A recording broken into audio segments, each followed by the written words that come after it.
Hello, School Transportation Nation. Welcome back to the podcast. I'm Tony Corpin, publisher and president of STN. This podcast is brought to you by TransFinder, the leader in school bus routing software, Highland Electric Fleets, a new sponsor with us this week, and Scraper Systems. Also with me is always knowledgeable Mr. Ryan Gray. Always a fountain of knowledge, Ryan, aren't you? Well, a fountain of something, I guess, but oh, geez, a fountain of youth. But I try. You've been around a few years. Gray hairs, it happens. There's a lot of gray hairs out there in school transportation land. It's wisdom, or that's at least the excuse I use. But Ryan and I look at each other and we're like, all right, hey, remember when we started this industry 20 years ago? And it's like, we were the young guys, the young bucks. I always like to think of myself as young still in the industry, right? Young, a young mid 40s, right? Absolutely. I'm late 40s, but I'm young at heart. I feel like I'm young. I look at the mirror and my daughter likes to remind me as well that how young her mommy looks, but not daddy. But aside from that, it's been 20 years, but it's really flown by. And, I always look at it like I'm learning something new every single day. Cause I certainly, neither of us, Tony, have driven school buses. We haven't routed them. We haven't trained transportation staff. We haven't talked to angry parents and superintendents and whatnot, asking where late buses are. So we report on this stuff. We hear a lot of things, but it's that time of year, Tony, conference season. I think that's the gist of your column this month in November. And conferences, that's where I've always learned a ton. Yeah, and I think speaking of young up-and-comers, Miss Taylor Ekbatani, who is like your protege that you're bringing up, she's going to be with me at the NAPT conference in Columbus, and Miss Trin from the STN events team is going to be manning our booth. We're doing a $200 giveaway. Got like the candy jar in there where everybody can guess. You got to complete a few tasks. Got to be a School Transportation Nation subscriber. Got to renew your subscription to School Transportation Magazine. We're always hitting you up to do that, as well as you got to find out who is going to be the 2023 Transportation Director of the Year. Guys, I'm going to make the announcement, but on November 1st. Not today, Ryan. Not today. You got to wait, see the magazine, see who it is. It's really exciting. It's going to be a great selection, though. Amazing individual that just exemplifies leadership, passion, true heart of a champion, Ryan. And transportation, you need to be seasoned, but you also got to have thick skin to take the hits from the parents and the superintendents, right?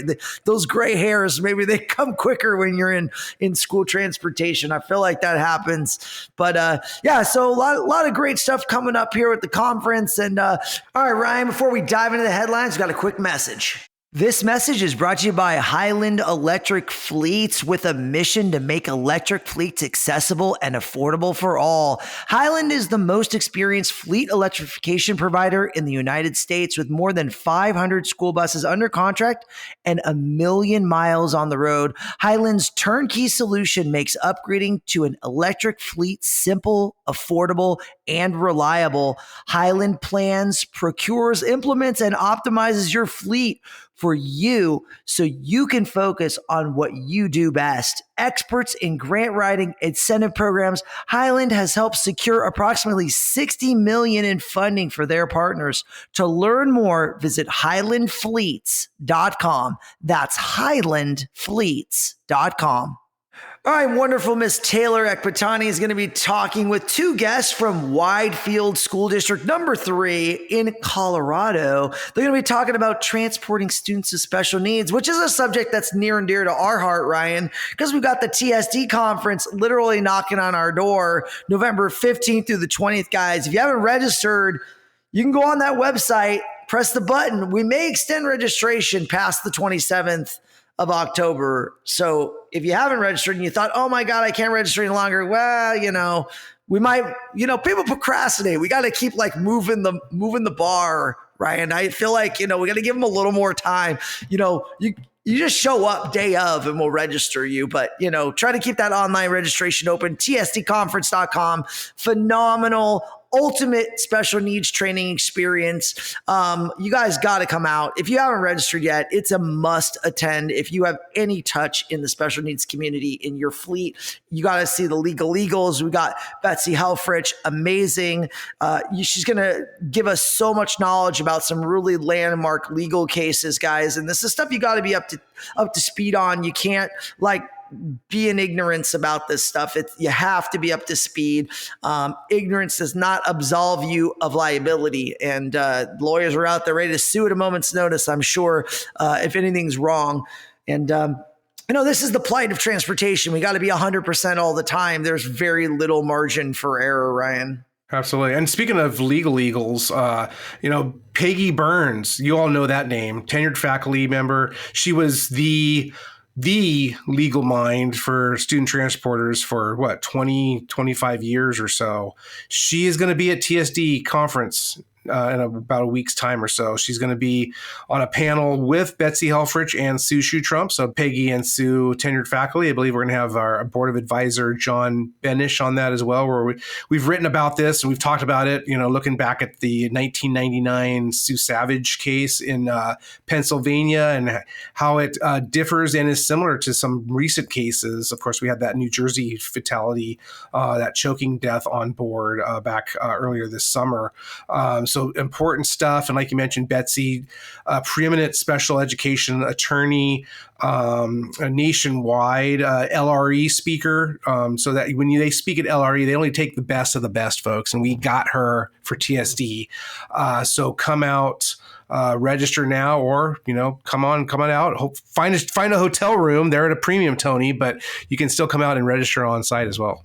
Yeah. Also, Ryan, we got a fantastic transportation director leadership in special needs general session that's new this year. And we're going to be doing the first ever, not done before, 2023 TD of the Year award presentation. It's all sponsored by Bluebird, which is great. Got that opportunity to bring together thought leaders, give an award to someone who's an amazing school transportation individual and an advocate of special needs children. So we're excited to put that out. That's on Friday, November 17th, our opening general session, 8 a.m. to 9:15. So another reason to come to the TSD, Ryan. It's just the conference is chock full of so much good stuff, so much knowledge from just outstanding school transportation professionals. I can't wait. We're literally less than 3 weeks away. It's coming so soon. I can't wait to unveil the name of our winner this year. You sure we can't tell folks? I mean, come on, Tony. It's the November issue's out. This person's on the cover. Come on. It's drum roll, please. Tony, please throw us a bone. Are you sure? I'm sure. I know the nation is waiting with bated breath. Come on. Fine. All right. The peer pressure is too much, Ryan. We're going to do it. The winner of the 2023 Transportation Director of the Year. Round of applause, please. Teresa Fleming, the School District of Philadelphia. She is an amazing individual, deserving, heart of a champion. Fantastic story in that November issue of School Transportation News. Guys, make sure you go read the story. It is a big story. Miss Taylor Ekbatani was our reporter on the ground in Philadelphia to get the real of what happened there and what they're doing so special to earn these accolades. It takes a team of people to win an award like this, an organization that's really doing special things. Philadelphia is an animal unto itself. It is a big city. It's got a lot of challenges, and they've got a lot of nuance there. And Teresa has done a phenomenal job of running with the role, elevating herself in that position. And she's like interim COO now, right? Or she's got this chief, was she chief? Chief Operations Officer, Deputy Chief Operations Officer. Deputy Chief, that's right, Deputy Chief and of Transportation, which is quite a role. Because when I saw that, I was like, that is like the ultimate transportation director right there. You're literally over everything. And I know it's interesting. It's transportation and other things. I mean, she's overseeing a bunch of stuff there for Philadelphia and reporting directly to Oz Hill, who's their chief operations officer. So yeah, head over. Taylor does a great job with that article. And like you said, Tony, Philadelphia has so much history there. It's really, really well deserved. And I think you even find out, Taylor does the cheesesteak challenge and you find out which brand she prefers. So that's worth the price of admission right there. The nation definitely wants to know the cheesesteak Taylor wants. I have a feeling we may get that. We may get the report on that later at NAPT's. When we do our live recording there at the conference, Taylor and I will be laying that down. But guys, make sure you check out stnonline.com. Go click on the magazine, brand new on the website now. So much good content this month. Talking all about, there's a large array. It's our transportation director issue. I know we've got a great story on tires in there, the exciting world of tires and tire retreads and, electrification of buses. And now with that, we're seeing increased use of tires. So higher wear on tires. So the tire manufacturers are responding with higher density compounds.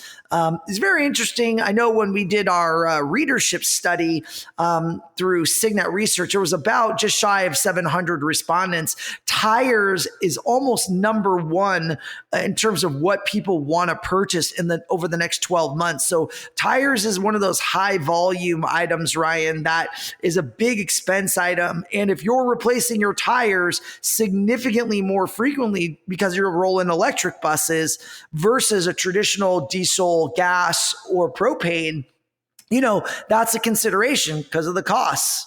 Absolutely, yes. And like you mentioned, I think one of the reasons why tires has jumped up so high on the to-do list in terms of purchasing is because we're seeing a lot more of these electric buses out there, and folks are hearing these things and they're talking to their dealers, hearing from the manufacturers, talking to peers, hearing their experiences, and finding out that, this is maybe one of those additional hidden costs of electric. We know the buses are 2-3 times more expensive than your traditional diesel bus or even propane. So, we had an article earlier this year that looked at some of those hidden costs, and tires is definitely one of them, where, you have to go into this with your eyes wide open and understanding what the technology means.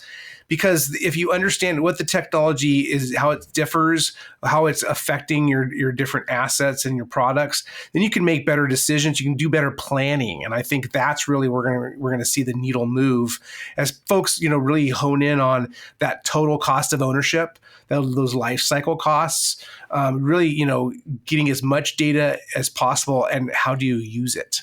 That's really going to be the rub. Yeah, Ryan, I know in your column, you really dove deep into kind of the impressive list of transportation leaders that we've had as our transportation director of the year. And many of those are going to be at the TSD conference on that power panel. You want to dive a little deeper, maybe give people a little history on, who has graced the cover of STN over the last, 6-7 years? Oh yeah, well, the award actually it's had a couple of iterations. So we started it way back when in 2006. At the time, we were awarding at the NAPT annual conference, and it was really a leadership award. And it was in 2018 we switched the focus to transportation directors, and that's when Nicole Portee, then the executive director of the Denver Public Schools.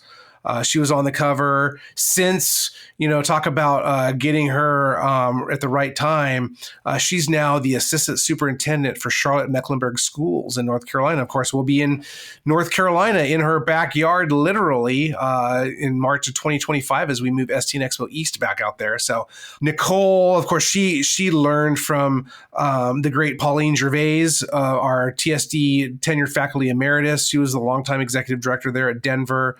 Special needs extraordinaire.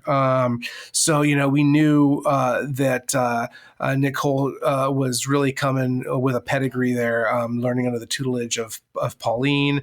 And then, some of the other more recent names, of course, some of the folks that are going to be on our panel in about a week's time or so. Greg Jackson, he was until recently, the executive director of transportation at Jefferson County Public Schools, JEFCO. They're in the Denver area. He's now with School Bus Logistics. Todd Watkins, formerly the Director of Transportation for Montgomery County Public Schools in Maryland. And, I want to say a quick word about Todd. Some of you know some of the things he's gone through lately, and we're gonna dive deeper into that. Todd was out at our STN Expo Indy just earlier this year, but really can spin a cautionary tale. Someone who is just so passionate and so knowledgeable about the industry has a tale to tell about how politics can really chew you up and spit you out. So, without, getting too much into that, want to definitely recognize Todd. He's a great leader out there in Maryland and continues to be. Kane Smith, he's going to be on our panel in Frisco, the Director of Transportation, Cypress Fairbanks Independent School District in the Houston area, the largest transportation operation in the state of Texas. So Dr. Smith will be there. Jennifer Vobis, talk about, a big school district, Clark County School District, Las Vegas, Nevada. Jennifer, special needs expert. We've had her speak a number of times. She's the former special ed director out there at Clark County. Then finally, of course, last but not least, Teresa Fleming, School District of Philadelphia, Deputy Chief Operations Officer. They all have a little bit different backgrounds, but what they all have in common is, again, their tremendous leadership and the tremendous operations that they've overseen and then they've implemented. So just a wealth of knowledge there. We're going to dive into how they provide leadership in challenging times right now when it comes to transporting students with special needs, students with disabilities under their IEPs, students, obviously we've seen a large rise in the number of students experiencing homelessness and those who are in foster care. Just so much has changed in transportation over the last 20 plus years or so that Tony, you and I have been involved with the industry on a day-to-day basis. So, they're going to be sharing a wealth of knowledge. So again, it's a don't miss. All right, guys, we're going to break down some more stories in that November issue. We'll be right back. This message is brought to you by Scraper Systems by Right Height, North America's leading name in rooftop snow removal machines. When you're responsible for removing snow and ice from rooftops of your fleet, you know it takes a toll on workers and your operation. Just 6 inches of heavy, wet rooftop snow on a bus can translate to 3,600 pounds. Weight that's dangerous and time-consuming when you're using a team of workers to manually remove it from your fleet with rakes and brushes. Automating rooftop snow removal with Scraper Systems helps employees get out of harm's way during winter rooftop snow clearing and helps speed up the process to save your operation time and money. Remove 24 inches of snow in less than 30 seconds. Choose from different fleet plow models to get the snow removal solution that's best for your fleet. Scraper Systems are in stock and ready to ship for this winter. Contact them at scrapersystems.com today or call them at 888-340-4344. That's 888-340-4344. Yeah. So Tony, talking about heroes, we have a student hero in a bus who's actually being celebrated, honored at NAPT as one with its hero award for jumping in for the school bus driver that was having a medical condition and steered the bus. We have a Dallas school bus driver, Dallas ISD bus driver, who is being credited with saving a student's life who was choking on a coin. I believe it was a quarter or something that did the Heimlich maneuver and never done it before, but of course had first aid training. Really interesting story out of New Mexico. We had mentioned this earlier this summer. A school bus driver for Albuquerque Public Schools tied to 4 cold case rapes from the late 80s and early 90s. Really, crazy stuff, and how the local district attorney's office used forensic DNA genealogy technology. So think of 43andMe or Ancestors.com, used that stuff to tie this school bus driver into these rapes. The trial starts next June. It's been gone, of course, and they're in a bunch of pretrial motions right now. Just really interesting article. Also too, California lost one of its preeminent transportation leaders a couple weeks ago, Al Salvadon. A lot of folks out there in the nation will remember Al, frequent speaker in the early days of STN Expo Reno, like a three-time California Association of School Transportation Officials president, father of Anna Borges, who is, of course, the supervisor of the Office of School Transportation at the California Department of Education. Article over there, all the articles, stnonline.com. Check it out. Thanks, Ryan. All right, we're going to dive into some great interviews with Miss Taylor Akbatani. But before that, we have a message. Well, the votes are in and STN Expo attendees have spoken. TransFinder was overwhelmingly selected as the best software and best hardware for 2023 at STN Expo in Reno, Nevada. Yes, you heard that right. For the first time ever, TransFinder received the Innovation Choice Award for best hardware. And for the second year in a row, TransFinder has won the best software award, adding to numerous past awards TransFinder has won for its software products.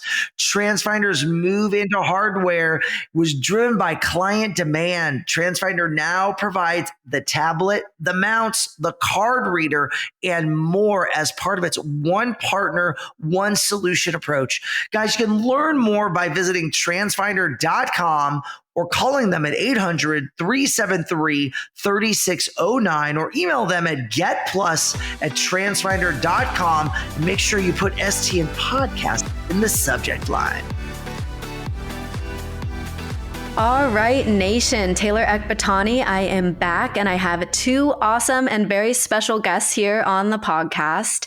We have another rising star with us, Irma O'Connell. She's a bus monitor with Widefield School District number 3 in Colorado. And then we also have Jason Schwartz, the Operations Manager for the district. So welcome, guys. Thanks so much for joining us. Thanks for having us. Yep, thank you. So last week we had Colby Stevens on the podcast, a rising star from Wyoming. Today we have Irma, so bus monitor, different perspective, and I'm really excited to get into this conversation, especially with the TSD conference right around the corner. I think this is very important, talking about training and wheelchair securement. So let's jump right into it. Irma, I know you started your career as a paraprofessional at an elementary school. Can you kind of talk the listeners through how your career kind of started and then your entrance into transportation? Well, like I said, I started at Talbot Elementary, which is a school in Colorado Springs 2 in Widefield School District 3. And I started out as a library aide. After that, I kind of, lost my position and I came back as a designated para for a child with autism. After that, I became a designated EA for a child in a wheelchair with cerebral palsy. That lasted for, about 2 years, and I became a health tech. So I did all of this in the office, and then my hours got kind of cut. So from then on, I went to transportation and it became a combined position. And I stayed at Talbot and combined position between Talbot and transportation for 18 years. And then I went to my boss from then and asked if he would have, like a 7-hour position. And this was around, about 6 years ago. And I became a full-time transportation employee. No, sorry, that was longer than 5 years ago. And, then I was just a monitor for the longest time. And about, 3.5 years ago, it was still our old boss. They kind of said with Miss Debbie Thomas, if somebody would be interested, in helping out the training department and becoming, somewhat of a trainer to help, people do, install wheelchair securements and, all the safety restraint systems. And I was interested. And so I've been doing it ever since.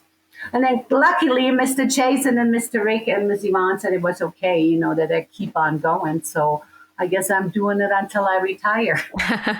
Yeah, that's awesome. Yeah. So, looking at the classroom setting and then the bus setting, what are some differences and similarities?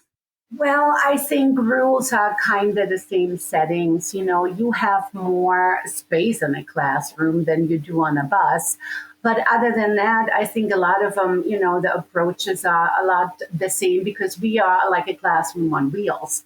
We kind of talk to the children about rules and, rules and all of that. So I think they kind of the same. Mm-hmm. And, looking at the importance of training, I know you said that you're working a lot with the training team. So what exactly is your role there, and how are you helping school bus drivers with restraint or wheelchair training? Well, we started out this way. There were two of us. One of us did the wheelchair securements and I did the safety restraint systems. And then she left. So I basically kind of do everything myself. And it's all the new drivers and the new monitors get the training, once they come in, and then all the special ed teams, they get the training again or refresher training, on the beginning of the school year. And then if, some of the regular ed drivers want to jump in and say, hey, I would like to learn too, or, like the trip drivers or the other drivers, they just come to me and they say, hey, Irma, can you give me a refresher? And then we just go out and, set it up and do what we have to do. Mm-hmm. Do you want to jump in, Jason, and kind of talk about the importance of that training and making sure that students are properly secured? Irma says it best. She gets in there and she makes sure that everyone's on the same page. We don't have any questions when someone has gone through refreshing with her, that she's teaching the same thing each time, so everybody's on the same page. When I got here about a little over a year ago, she stopped me right away and was like, all right, this is what I do, and this is how I make this place better. And it's a godsend. Yeah, I love that. Oh, thank you. And I do go to training. I went to a couple summits in Pueblo, and they kind of helped me out a lot too. And, we do the training as the special needs team. They come up to me and we do it as a team. So this way I know that they can, work well together. Mm-hmm. So looking at, the refresher training, that's just school bus drivers coming to you, or is there kind of a recommendation, like maybe once a year come to this refresher training? No, special needs team, they have to come every year. Okay. They do it every year. This way, we can see, because sometimes a team doesn't have wheelchairs. They might not have a wheelchair this year or next year, and then all of a sudden they get 2 or 3. So, they can come and find me and say, here, Irma, we need to have a refresher in the wheelchair, and then we do the same thing. Again, we do basically, I don't know if you want me to kind of get into it, how we're going to set it up, or do you want to wait on that? No, you can get into it. Okay, so a team comes up to me and asks me, hey, Irma, we need to have, a refresher. So what we basically do, we do the wheelchair lift together, that we know how to, put the wheelchair on there correctly. You kind of check the headspace, and then you check your wheelchair lift. And so the child comes up, and if we already have the securements installed, you do like a pre-check before you put the child in. You kind of pull out, your floor securements and make sure they all have the same color and they all automatic, because we have some what still need to be cranked by your hand, tightened by your hand. So we make sure we have 4 floor securements what do work. We have a shoulder strap what is, working, and a hip belt. And then we put the front floor securements, we basically put them on the outer rail, and the hooks kind of face toward each other, and it's supposed to be a 40-60 degree angle for the front ones, and the back securement is supposed to be on the inner tracks, and they face away from each other, the hooks, and it's supposed to be a 30-45 degree angle.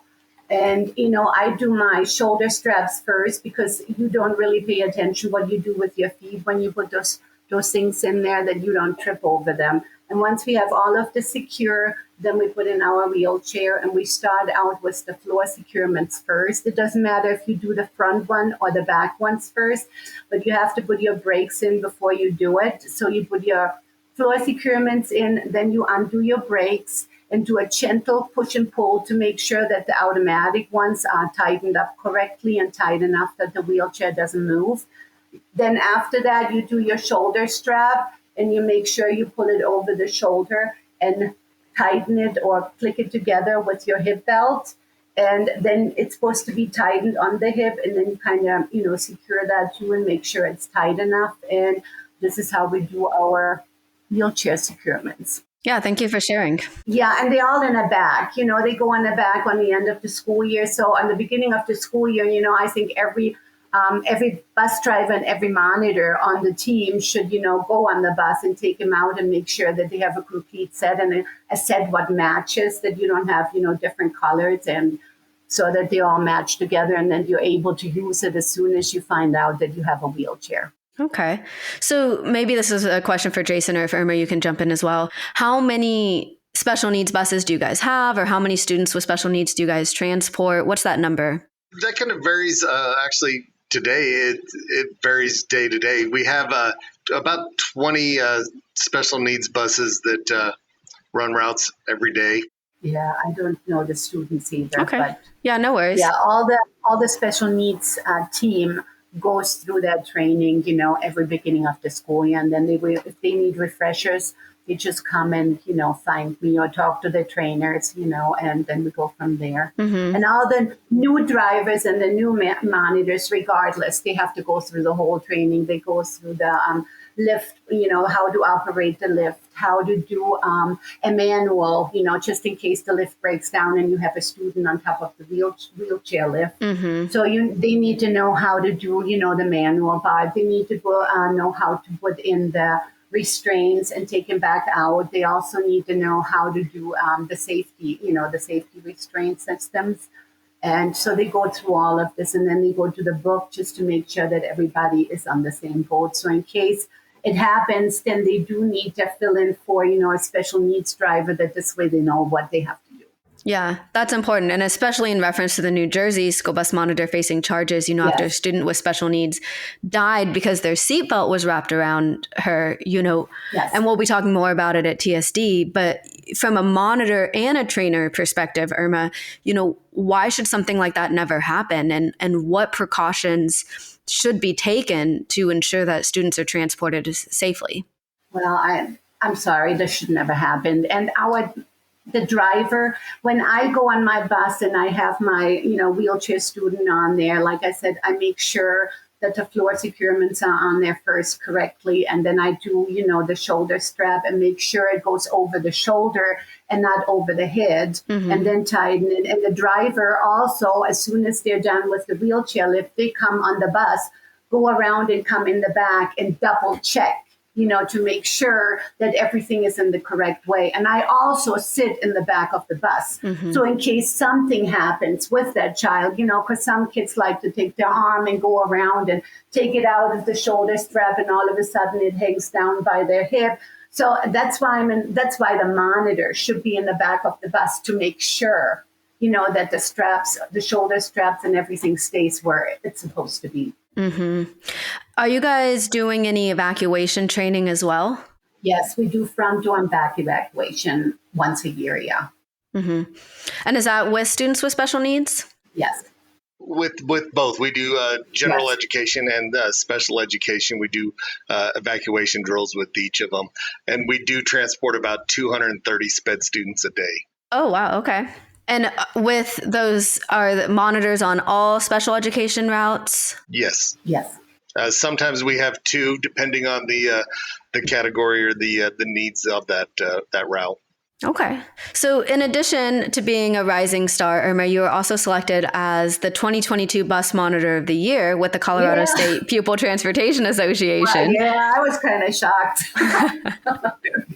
So you're being, recognized by the state and now, with STN at a national level. Yes. So what kind of advice would you give to monitors or bus drivers in the industry, regarding transporting students with special needs or transporting, students safely in wheelchairs? Well, my first thing is work as a team. I mean, it's everything. If you work as a team, things are, work a lot better. So, talk to each other, make sure you check each other's work. And it's not saying, oh, you're doing something wrong or you're not doing it the way you're supposed to do it.